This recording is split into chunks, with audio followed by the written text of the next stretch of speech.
In the land of Hoop of Thrones, basketball was the game of choice. The kingdom was divided into different teams, each with their own unique style of playing. The teams were constantly battling for the Hoop of Thrones, a golden basketball that symbolized ultimate victory. The House of Dunk, known for their high-flying acrobatics, had won the Hoop of Thrones for the past 3 years. But this year, the House of Three-Pointers was determined to take the throne. Led by their captain, Jon Snowball, the House of Three-Pointers had been training tirelessly. They had developed a new strategy that involved quick passes and long-range shots.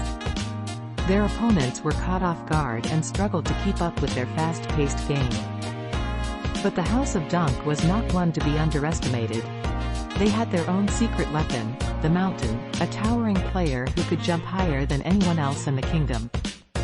He was nearly unstoppable on the court, and the House of Three-Pointers knew they had to come up with a plan to defeat him.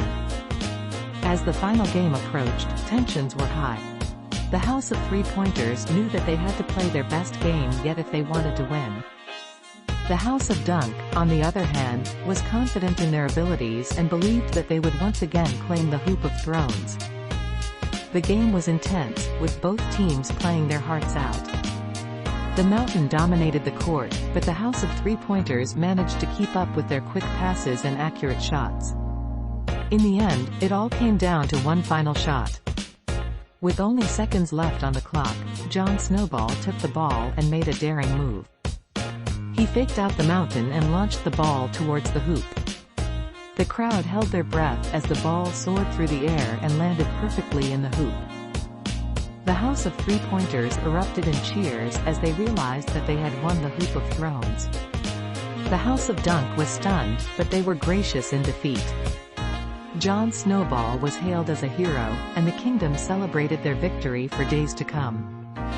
And so, the House of Three-Pointers claimed the Hoop of Thrones, and basketball became even more popular in the land of Hoop of Thrones. The game would continue to be played for years to come, with new teams rising to challenge the reigning champions. But for now, the House of Three-Pointers had proven themselves as the best basketball players in the kingdom.